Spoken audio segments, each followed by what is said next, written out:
Fala aí, criadores! Sejam bem-vindos a mais um vídeo aqui do Criatória. Eu sou o Roger. E eu sou o Marcão. Começando mais um CriSteps, o quadro onde a gente dá algumas dicas, apresenta algumas ferramentas para vocês melhorarem e aplicarem nas suas histórias. E hoje nós vamos falar sobre como criar uma boa ambientação para a sua história.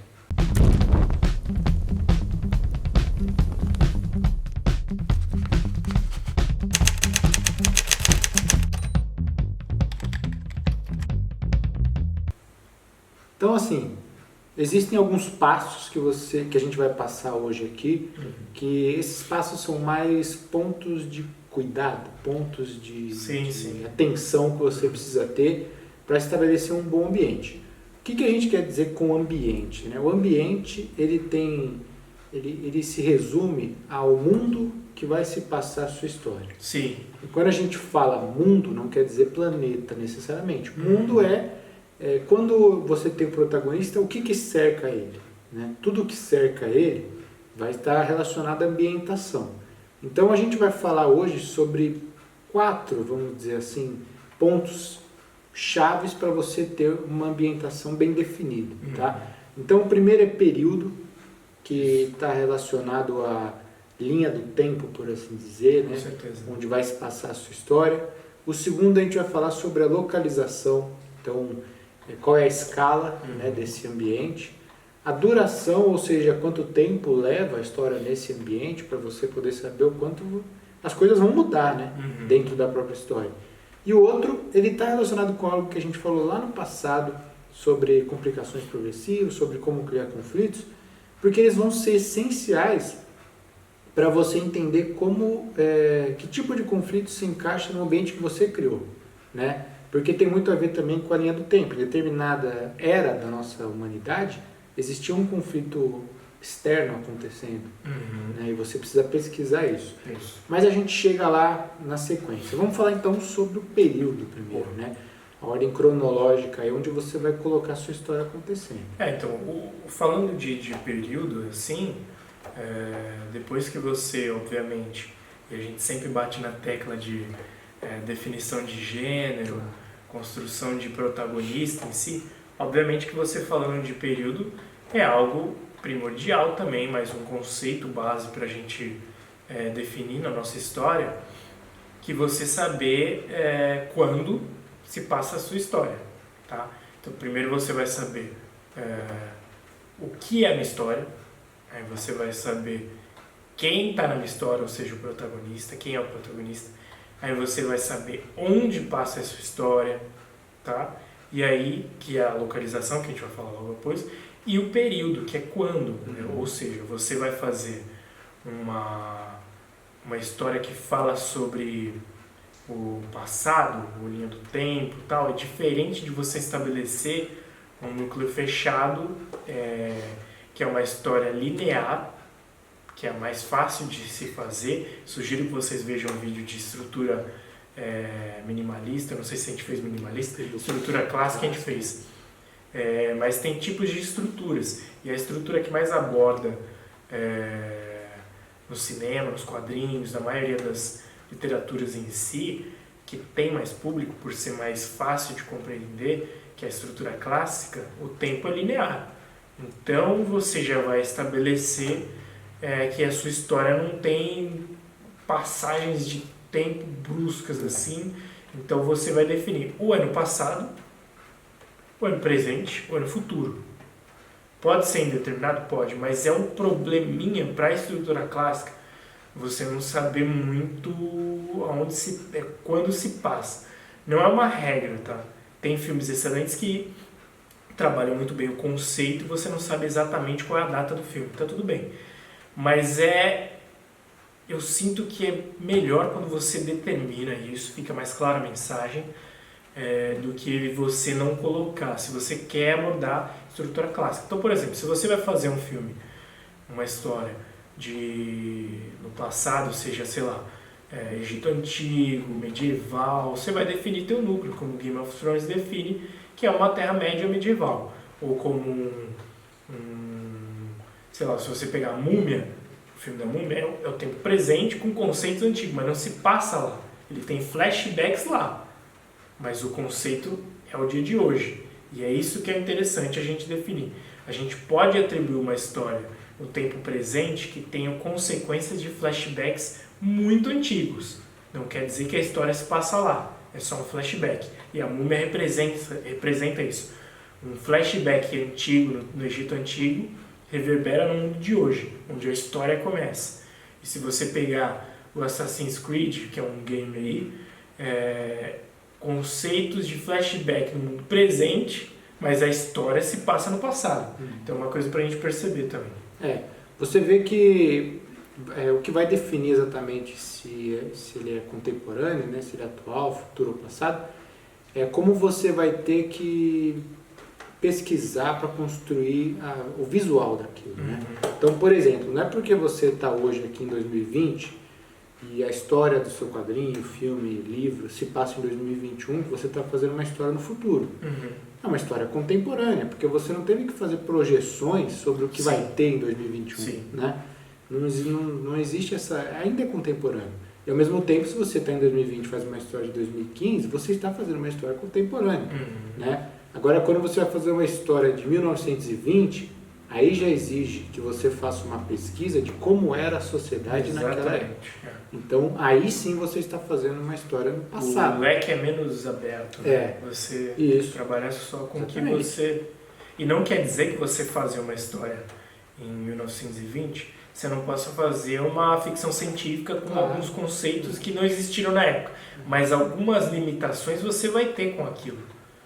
A sociedade, a política eram de uma forma que hoje não são tão iguais, por assim dizer. Desde as vestes das pessoas. Exato, né? exatamente. Isso aí você vai ter que pesquisar. Exatamente. Por exemplo, se você vai fazer uma história em 1980, vamos supor, e você vai abordar um protagonista, que o conceito do protagonista, ou a profissão dele, ou o hobby, está muito atrelado ao contemporâneo de hoje, naquela época, aí não funciona. Mesmo que você esteja fazendo uma ficção científica, você tem que ter algum tipo de limitação para isso. Tem um exemplo muito bom, se você vê uma história bem futurista, mas ela é no passado, porque é o seguinte, Tron é uma história onde ela fala sobre um game, então dentro do game ela é uma história de ficção científica. Só que ela é no passado, porque você vê as pessoas fora ali, elas estão na década de 80, se não me engano, 70. Então você ainda está precisando ter referências do passado para ver como é que essas pessoas eram, como elas se comportavam e tal. E aí lá dentro do game você tem a liberdade para fazer a ficção científica que você quer, né? Mas ainda assim você fez uma história lá atrás. E então a gente tem esse atual, futuro, passado e, como o Michael falou, indeterminado. Indeterminado é um tempo que não existiu, você vai criar tudo. Como o próprio Michael tinha falado antes, ele é recomendado para aquelas pessoas que já têm um domínio certo de estrutura e tudo, porque entra naquilo que a gente fala da ilha, né? Quando você faz algo indeterminado, um tempo determinado, você não tem referências para pesquisar. Então o seu leque ele é enorme. Cabe a você colocar sentido, né, coerência nas criações que você vai colocar.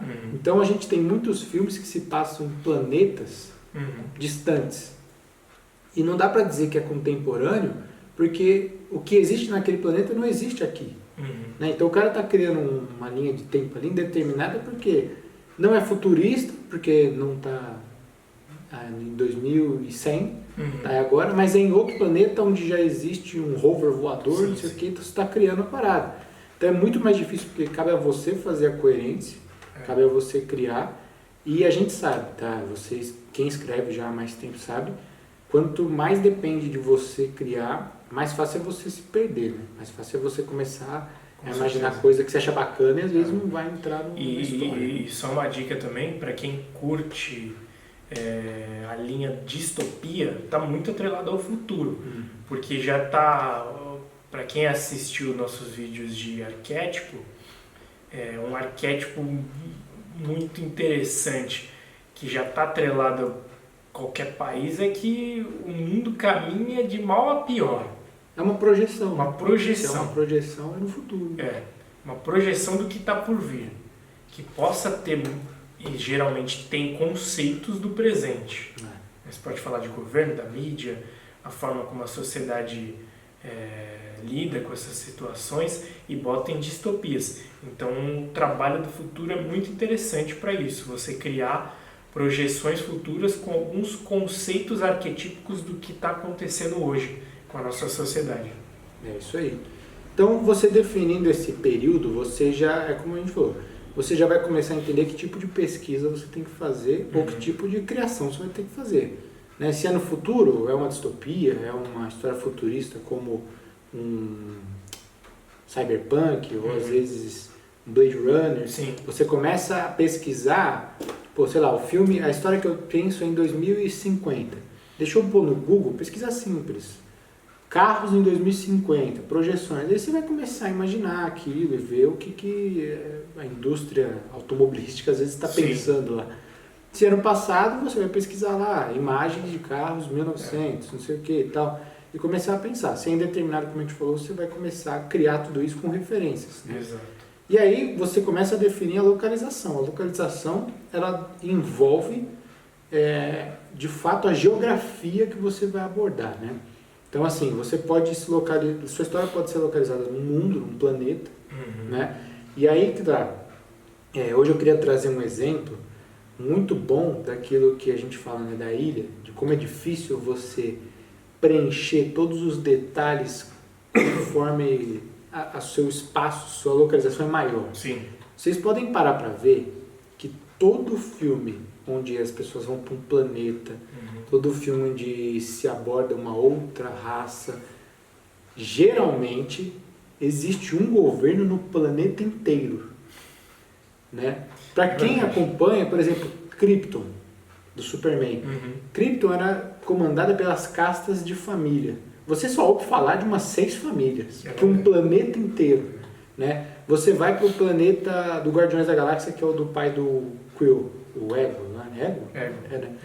O planeta, ele é aparentemente bem menor que a Terra, porque você consegue ver a curvatura dele Sim. com a nave assim já chegando, né? E não tem estrutura, é do cara só, né?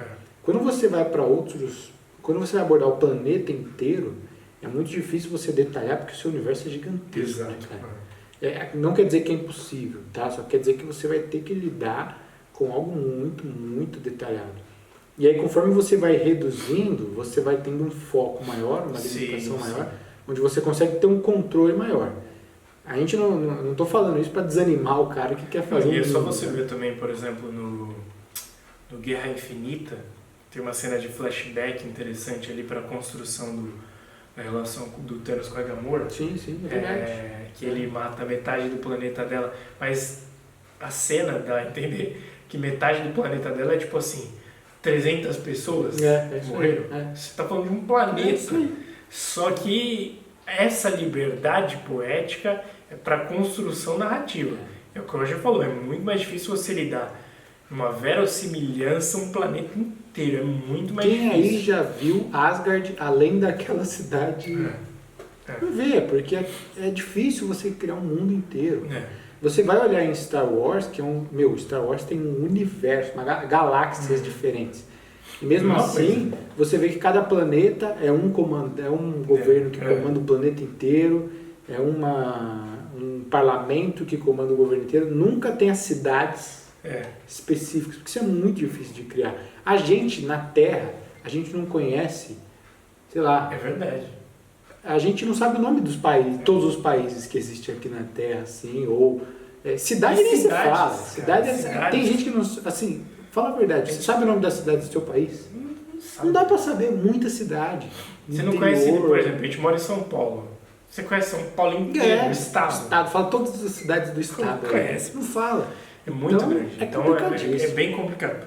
Assim, você tem a liberdade poética de estabelecer, como a gente sempre viu nas referências que temos, né? De você estabelecer um núcleo ali e acabou. Isso aí. Agora, querer verossimilhança absurda, aí não dá. É melhor partir para o segundo, que seria mais ou menos você falar de continente. Como Terra-médias trabalham isso. E mesmo assim você vê que nos continentes, geralmente, o que se usa, que nem se for Terra-média ou fantasia medieval, divide-se nos reinos grandes. Exato. Como se fosse países. Como se fosse países, isso. Porque, e é como o Marcão falou, o mundo da Terra-média, porque você vê, né, de Middle-earth, né, o mundo inteiro, ou o mundo inteiro em Game of Thrones que você vê detalhado, é o Westeros. Sim. É o continente que é detalhado. Um pouquinho você consegue abordar e tal, porque é uma série da mais E é louco porque, assim, você tá falando de continente, na nossa realidade seriam países, mas o que está atribuído ali são cidades, né? Isso aí. Porque também, você tá falando de país, cara, Sim, muito grande. É muito grande. Você vê, e aí o Marcão entrou num ponto que eu acho que é o primordial. Você começa a conseguir detalhar bem as coisas quando você reduz as cidades. Uhum. Em cidades, você consegue ter um núcleo fechado, Aí né, sim. a ponto de você detalhar os bairros, Aí sim. algumas ruas mais famosas, os monumentos. Porque se você falar, mesmo em estado, já é muito difícil. Muito treta. Né? Porque você envolve mais de um governo, mais... Exatamente. É muito difícil, gente. Então, cidade é onde você começa a ter um detalhamento. Tanto que, como é que eu falou, mesmo em países imundos, você só vê uma cidade. Em Asgard, que é um planeta, você só vê uma cidade. Né? Exatamente. Então é muito mais difícil. Olha como foi diferente, como foi mais fácil trabalhar Wakanda do que foi Asgard. Porque é uma cidade num planeta Terra. Então você só vai ver aquilo porque aquilo é uma cidade. Né? E é tratada assim, como um país. então. E mesmo assim você não, você não vê as tribos. Assim, porque você vê que tem a tribo do Baco, mas você não vai ver uma estrutura bem definida como é a cidade do Pantera, nas tribos e tal, porque não dá pra fazer, né? Não dá. Você não tem como apresentar tudo isso. Então, quando você vai para uma cidade específica, por exemplo, Nova York para os Vingadores, Gotham para o Batman, né? E você tem, um lugar que, olha como o poder da limitação é extremamente poderoso. Quanto mais limitado, mais rico fica a parada. Olha como uma escola Hogwarts tem muito mais detalhe que uma Asgard, que é um Exatamente. planeta. Né? E ela não é retratada como cidade, não tem não, nada disso. É uma escola. Uma escola. Uma escola. E ela é gigantesca, assim, você tem a clara noção de que você não conhece Hogwarts inteiro. E isso foi uma jogada boa da autora, porque, me desculpe, eu não sou muito fã assim, mas eu não lembro de ter cidade bruxa. Cara, eu lembro só daquele... Você tem, por exemplo, você tem o diagonal, mas aí é tipo um bairro. Tem o bairro ali, aí você tem o núcleo da escola, aí você tem o núcleo do parlamento. E aquela Hogsmeade lá que é... Uma cidade, uma vila. Mas você não tem uma cidade mesmo. Eu não lembro disso. Pra vocês terem uma ideia, como no próprio filme, tem as outras escolas, lembra, que vão vindo? E você não manja nada dessas escolas, porque é difícil você conseguir... Mas aí que tá, né? Ele dá a intenção de que são outras esferas, outras cidades, mas na verdade são escolas, é um núcleo muito reduzido. Exato. Porque o que eu lembro, que eu posso estar falando besteira, vocês me corrigem, mas foi que a autora foi muito feliz em estabelecer núcleos bem restritos e fechados e estabelecer que os bruxos moram no mesmo mundo que os trouxas. Então você pode, por exemplo, tem filhos de trouxas que voltam para casa em Londres, tem outros que moram afastados numa vila, mas é no mundo nosso, sei lá, talvez não lembro. Mas ela foi muito feliz em não fazer países bruxos, cidades, estado bruxo. Não, foi uma coisa, porque quando você já tem as nossas cidades reais, você já tem uma base para criar em cima. Né? Então, por exemplo, ela fez uma coisa fantástica que ficou marcada na cultura pop, foi a plataforma 9/3/4. Exato. Então ela pegou o trem de Londres, criou uma plataforma mágica lá dentro. Então ela não precisou criar um lugar onde vai ter a ferrovia bruxa, não sei o que lá. É dentro da cidade. E é louco porque, por exemplo, o trem vai até Hogwarts, ele passa por um monte de terra. Aí você fica naquela, se são todas terras do mundo bruxo, você tem cidades lá, mas ela não mostra, ela não fala. Se ela não fala, não existe. Sim. Você vê um lugar onde tem esse negócio meio que indeterminado, que a gente falou, né? Um período indeterminado e você escolhe a localização para ser um país. Eu acredito que era um país, porque eu não vi mais do que isso. Foi Nárnia. Nárnia não existe um tempo ali. Assim, ele é contemporâneo, mas ele está num tempo onde eles não foram buscar referências contemporâneas, não tem o Sim. carro de hoje em dia lá dentro de nada, sim. né? Ele criou um leão que fala, toda a fantasia, Sim, né? sim. Então, lá dentro, você vê, tem a cidade do gelo e tem os povos livres lá que estão com o leão. Você não chega a ver o mundo inteiro e tal, né? Não. Porque é difícil explorar isso. Claro que a gente E está você falando... vê, né? Pelo menos do que eu me lembro, do que eu assisti. Você tem duas extremidades ali, pelo que eu lembro. O reino do gelo e o reino dos livros do Aslan. É isso aí. Porque, claro que quem lê o livro talvez tenha tido mais detalhes daquele mundo. Mas é difícil você colocar isso numa obra, estrutura clássica, reduzida para um cinema, né? É mais difícil. E aí você começa a observar em histórias como, por exemplo, do Demolidor, onde é um bairro. Um bairro. Ali você tem uma riqueza de detalhes muito grande. Isso era uma jogada boa do Stan Lee. Ele queria jogar em Nova York para estabelecer uma proximidade com os maiores compradores, digamos assim, os maiores consumidores de quadrinhos, que era sempre a cidade de Nova York.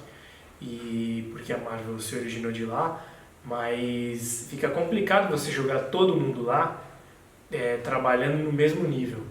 Porque o Aranha tem um nível mais épico de poder segurar a cidade. Quarteto, se você faz o quarteto, ele tem que fazer algum jeito que ele também fique no espaço. O Doutor Estranho, ele tem que fazer de um jeito que ele não vai lá na rua proteger, ele vai proteger a realidade. Então são núcleos diferentes. Por isso que o Demolidor é totalmente urbano em bairro, porque você estabelece, é uma coisa que a gente vai falar depois, do nível de conflito, ele também atribui a localização. Sim, sim. Porque uma coisa é um James Bond ter que defender no começo o Reino Unido, a Inglaterra, mas depois ele começa a defender o mundo. Sim. Então os vilões vão para o mundo inteiro. E você pegar, por exemplo, um Kingsman, que você tem agências localizadas em cada cidade, com o arquétipo daquela cidade, de não sei qual que é dos cowboys lá, deve ser o Oklahoma, Dallas, alguma coisa assim. E aí você tem não lembro onde é o Kingsman mesmo, se é Washington, se é Nova York, não lembro. E o nível de conflito é diferente para os dois, depois que se juntam para combater algo maior. O Kingsman é Inglaterra também, não é? Inglaterra, né? Acho que é Inglaterra, é verdade. Então, você vê como... E aí que tá. Aí que a gente fala da pesquisa. E os cowboys são os americanos. É isso aí. Porque aí você vê que aqui a gente fala de pesquisa. Olha a veste que é do Kingsman, olha a veste que é dos americanos e tal. Porque... Aí também é arquétipo. Arquétipo, então. Essa que é a parada. Quando você define o período, a localização, você está definindo arquétipos também, né? Quando você define... um conceito está sempre puxando o outro. Isso. Por isso que a gente sempre fala que nunca tem um vídeo no canal para falar sobre tudo, porque é tudo conectado, você tem que entender um pouco. E eu bato na tecla de novo, no lance da localização, não é uma regra, só uma dica, você analisa para o que faz sentido. Quanto menor é o espaço da tua história, quanto menos localizações tem na sua história, mais criativo você vai ser. Isso. Falou tudo. Um filme que eu adoro, pra mim é um dos maiores filmes de suspense, assim, não gosto dos outros, Jogos Mortais 1. Jogos Mortais 1. O filme se passa numa sala. É muito, muito bom, eu acho muito bom o filme. Outro filme, acho que o Quarto do Pânico. Muito bom o filme. São filmes que a localização, é numa sala, num quarto. A estrutura de conceitos e inputs criativos, ela vai ser maior. Você vê que, assim, já falando, não é porque você definiu que é um bairro, que em algum momento da sua história o personagem não possa sair e voltar. Tá? Existem arcos, o próprio Demolidor que a gente falou, onde ele vai para um outro bairro, o Luke Cage, por exemplo, e volta. Mas você definiu a localização principal ali, que é onde você vai definir tudo. Nunca, se você definir que o seu local é um bairro, a história se passa mais tempo lá fora do que... Com certeza. E aí, o Marcão falando, tem um filme que eu gosto muito, que ele tem suas transições, mas o principal dele é um quarto, que é o quarto de Jack. Quarto de Jack. Né? Explorando, acho que 60% do filme ali é a menina com ele dentro do quarto, e explorando a relação mãe e filho e tal. Tem o outro que é do Tarantino, O Oito Odiados, que eles estão dentro do bar lá também. Cara, o cara faz um filme de 2 horas que você só numa consegue abordar. É como você vê, tem momento que sai um pouquinho e volta, mas a história mesmo, o grosso está acontecendo ali dentro, né? Então, como a Marcão falou, se limita, a sua criatividade explode, cara, porque com certeza. você consegue explorar tudo. Olha como é difícil, e eu sempre deixo bem claro aqui, que eu sou um grande fã do Superman, mas olha como é difícil fazer a franquia do Superman. Ele pode ter em qualquer lugar, né? Então, o nível de escala é muito maior, para você né? definir as coisas é muito mais difícil. E o Demolidor é bairro, nicho, máfias, já está atribuído o que vai ser o conflito, então fácil. Isso aí. E aí quando você tem a localização, o período definidos, você já está meio que entendendo quanto tempo vai durar essa história na cronologia dela, né? Não em páginas ou tempo de filme. Porque é o seguinte, se você faz uma história do Demolidor, é muito mais claro que você vai ter uma história que vai durar dias, ou às vezes horas, Sim. né? É uma noite, é uma semana que dura, né? Quando você faz uma história que já envolve, por exemplo, uma guerra, Segunda Guerra Mundial, como era o Capitão América, você já está falando que ela vai durar pelo menos um ano, né, de jornada do herói. Que é o que subentende ali, né? Que se subentende, Mais isso ou aí. menos. Então, você definiu, e aí que tá, olha como é bacana isso. Demolidor, período contemporâneo, localização, bairro. Né? Sim. Então é uma história de escala menor, envolve uma duração menor. O Capitão América, quando você fala do tempo passado, qual é o tempo passado? Segunda Guerra Mundial. Deixa eu pesquisar a Segunda Guerra Mundial, ela durou 5 anos, então eu já sei que minha história talvez demore um pouco mais, eu tenho pano para manga ali, né? Por isso que você tem as transições do herói. Isso aí. Primeiro ele foi um herói de marketing, ficou um tempo lá, até as transições de quantos socos ele dá no Hitler. Isso, Depois ele volta pro exército, ele toma a iniciativa de salvar as pessoas. Então realmente é o que o Roger falou, quanto maior é o nível. Se pegar um Game of Thrones, quantos anos durou? Ele foi imenso, né? No período da história, alguns anos, né? Ou chegou a década, talvez, não sei. Eu acho que chegou assim, pelo menos uns 5 anos, porque a era começa capitalzinho e termina já quase adulta, né? Então, você vê que existe uma progressão maior. E aí, existem as exceções. Você vai ter filmes minimalistas, às vezes, que vão lidar com conflitos internos da pessoa, onde é a vida inteira dela. Pode ser. Mas, ao mesmo tempo, você tem filmes, como a gente gosta de citar, o Her, onde está lidando com um trecho da vida do cara. Eu acho que ali deve passar meses, um mês, 2 meses, que é ele conversando com a... Se apaixonando. E acabou ali, assim, o arco. Então, assim, quando você definir o período da localização, você já vai começar a pensar quanto tempo vai durar a história do protagonista. A gente deixando bem claro que não é tempo de página, de horas, é daquela história. Sim. O tempo, aquele mundo vai ser passado. Você quer ver uma coisa? Vamos falar de super-herói em si. A maioria dos heróis da Marvel, eles são atribuídos diferentes dos da DC. Então, se você pegar o Homem-Aranha, a história dele, como ele é um cara que tem 15 anos, e toda a história, incidente acontece por ali na idade, o tempo é menor. Se você pegar um Demolidor e um Batman, já é diferente. Porque aí você já está falando de uma origem que dura décadas.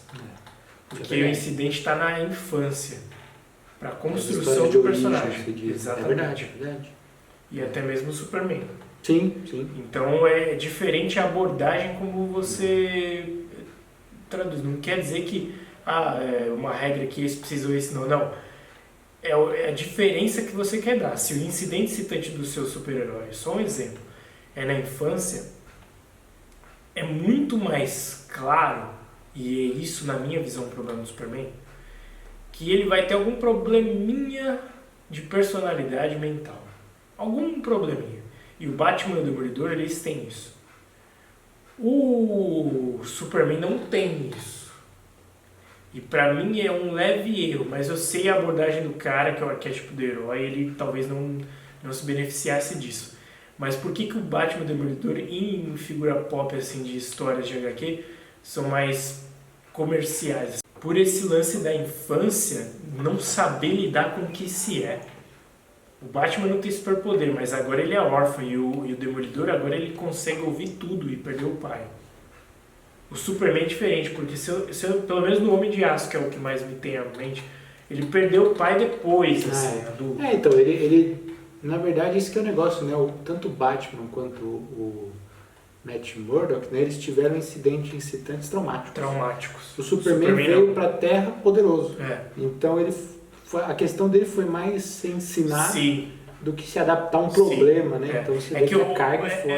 É que o do Superman, ao meu ver, eu posso até estar errado, o que eles pecam ali é do cara, ele não querer realmente entender o lance dos pais e tentar mesmo buscar algo lá fora.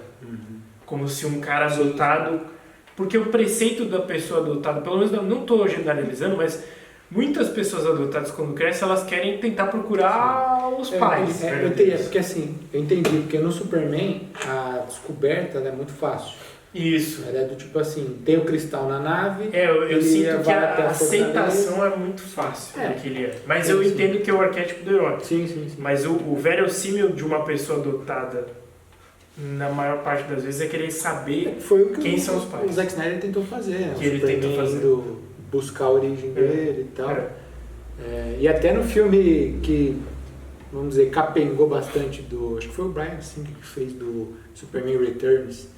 Ele parte pro espaço para tentar encontrar Krypton, né? Que é algo que talvez um órfão faria, né? Só que como arquétipo herói dá esse conflito, né? Abandonar as pessoas. Exatamente. Mas realmente. E aí esses níveis de conflito que são interessantes, até pra gente já ir para a última parte, o apanhadão, porque quando você tem a localização, você tem o período, você tem a duração da sua história, você já começa a entender que tipo de conflito você vai jogar. Quando a gente falou, vou fazer uma história que se passa na Segunda Guerra, estou fazendo uma história num período passado, eu já sei que existe um conflito extrapessoal, ou seja, um conflito do mundo, que vai ser ambientação para essa história, né? Se eu estou fazendo uma história, isso cabe muito em comédias românticas, ela é contemporânea, ela se passa numa cidade de Nova York, conflitos que cabem muito em comédia romântica. Pessoal, o ex, o pai, né, a ex-namorada, o amigo, família, classes sociais, então,